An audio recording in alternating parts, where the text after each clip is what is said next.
Hello students, welcome to U P S C PYQ magic series. ಇಲ್ಲಿ ನಾವು ನೋಡ್ತಾ ಇರುವಾಗ ಒಂದು ಪ್ರಶ್ನೆ ಇದೆ, ಯು ಪಿ ಎಸ್ ಸಿ ಕೇಳಿರೋದು ಇದು.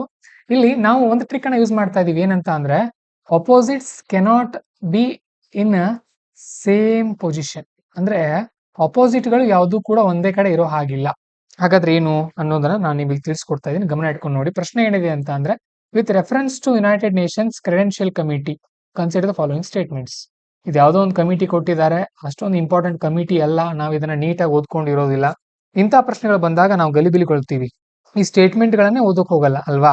ಸೊ ಇಂಥ ಸಂದರ್ಭದಲ್ಲಿ ಏನ್ ಮಾಡಬಹುದು, ಮೊದಲು ಓದೋಣ ಇದನ್ನ. It is a committee set up by the union security council and works under its supervision ಅಂತ ಹೇಳ್ತಾ ಇದ್ದಾರೆ. ಕರೆಕ್ಟ್ ಆಗಿರಬಹುದು, ನಮಗ್ ಗೊತ್ತಿಲ್ಲಪ್ಪ. ಸರಿ, ಎರಡನೇದು ನೋಡೋಣ. It traditionally meets in March, June and September every year ಅಂತ ಹೇಳ್ತಾ ಇದ್ದಾರೆ. So U P S C ಇಂಥ ಫ್ಯಾಕ್ಟ್ಸ್ ಗಳನ್ನ ಕೊಟ್ಟಾಗ ಸಾಮಾನ್ಯವಾಗಿ ರಾಂಗ್ ಕೊಟ್ಟಿರುತ್ತೆ. ಇದೊಂದು ಎಲಿಮಿನೇಷನ್ ಟೆಕ್ನಿಕಲಿ ನಾವು ಬಳಸಬಹುದಾದಂತ ಒಂದು ಸೂತ್ರ. ಸರಿ, 2 ಅನ್ನ ನಾವು ರಿಮೂವ್ ಮಾಡಿದ್ರೆ ಸಿ ಹೋಗುತ್ತೆ, ಡಿ ಹೋಗುತ್ತೆ. ಸೊ ನಮಗೆ ಈಗ ಉಳಿದಿರೋದು ಆಪ್ಷನ್ ಎ, ಆಪ್ಷನ್ ಬಿ ಮಾತ್ರ. ಸರಿ, ನೋಡೋಣ ಈಗ.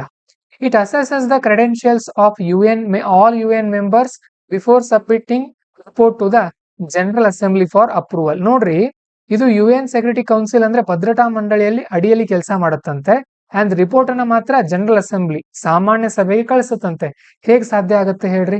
ಇಲ್ಲಿ ಒಂದಾದ್ರೂ ಕರೆಕ್ಟ್ ಇರಬೇಕು ಅಥವಾ 3 ಆದ್ರೂ ಕರೆಕ್ಟ್ ಇರಬೇಕು ಅಲ್ವಾ.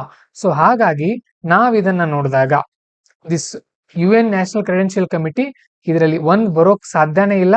ಸೊ ನಾವ್ ಇದ್ರಲ್ಲಿ ಏನ್ ಹೋಗ್ಬಹುದು, 3 ಅಂತ ಹೋಗ್ಬಹುದು. ಯಾಕಂದ್ರೆ ರಿಪೋರ್ಟ್ ಯಾರಿಗೆ ಸಬ್ಮಿಟ್ ಮಾಡ್ತಾ ಇದೆ, ಅದು ಜನರಲ್ ಅಸೆಂಬ್ಲಿಗೆ ಸಬ್ಮಿಟ್ ಮಾಡ್ತಾ ಇರೋ ಕಾರಣಕ್ಕೆ ಅದು UN ಸೆಕ್ಯೂರಿಟಿ ಅಡಿಯಲ್ಲಿ ಬರಲ್ಲ ಅಂತ ನಾವು ಕನ್ಫರ್ಮ್ ಮಾಡ್ಕೊಂಡು ಇಲ್ಲಿ ನಾವೇನಂತ ಹೋಗ್ಬೋದು, 3 ಕರೆಕ್ಟ್ ಅಂತ ನಾವು ಹೋಗ್ಬೋದು ಗೆಸ್ಸಿಂಗ್ ವರ್ಕ್ ಮುಖಾಂತರ. ಲಾಸ್ಟ್ ಆಪ್ಷನ್ ಆಗಿ ನೀವು ಇದನ್ನ ಇಟ್ಕೊಳ್ಬಹುದು. ಈ ತರ ಟ್ರೈ ಮಾಡಿ ನೋಡಿ, ಬಹಳಷ್ಟು ಪ್ರಶ್ನೆಗಳನ್ನ ನೀವು ಸಾಲ್ವ್ ಮಾಡ್ತಾ ಹೋಗ್ತೀರಿ. ಇಷ್ಟ ಆಗಿದ್ರೆ ಒಂದು ಲೈಕ್ ಕೊಡಿ. All the best.